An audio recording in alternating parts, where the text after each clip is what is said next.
Hey guys, welcome back to another episode. Today, we're going to be talking about who you know versus what you know. Now this is a very interesting topic, and it seems to me that more and more nowadays there are these kind of two camps of people, two schools of thought. One are very old school and they claim that it's all about who you know and traditional education is failing people. Maybe there has some truth to it. But then there's another camp who say no, traditional education is the most important thing. You must go to university, you must get higher education, so on and so forth.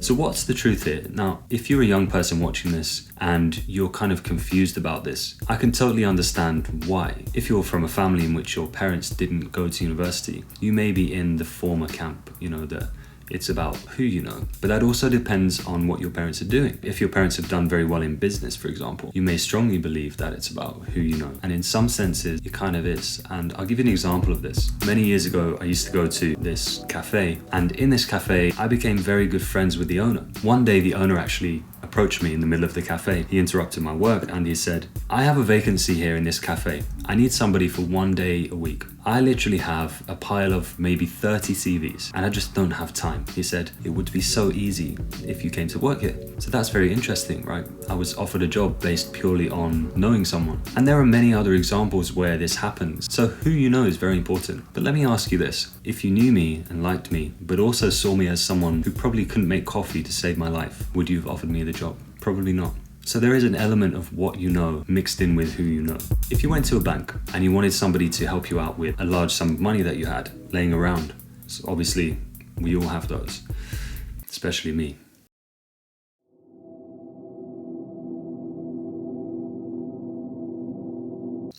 So yeah, if you went to a bank tomorrow and you wanted to look for a good way to invest, you're only going to trust that person if you think they know what they're talking about. You don't really mind if that person's a hermit and they don't really do much in their spare time and they don't really have a large social network. Other great examples are public services. So going to see your doctor, you trust that they know medicine. And it would be the same if your house was burning down or if you were being burgled. You need to know that they are effective at what they do. Another great example of this is Steve Jobs. So if you read the book Steve Jobs by Walter Isaacson, highly recommend it. It's really, really interesting. It's a super fascinating read. You'll see that Steve Jobs was ruthless. Okay, he had a strange personality in a way, and not everybody is like that, but he only kept people on as employees if they were excellent. So actually, there's a bit of both going on here. So really, if you're confused about all of this and you're wondering if higher education is really for you, you need to decide what you enjoy, what you like, and go and be really good at it. If you're interested in science or maths, then go and study that. If you're interested in psychology, medicine, engineering, law, whatever it is, go and study that. The worst thing you can probably do is to wait and wait and wait and know a whole bunch of people,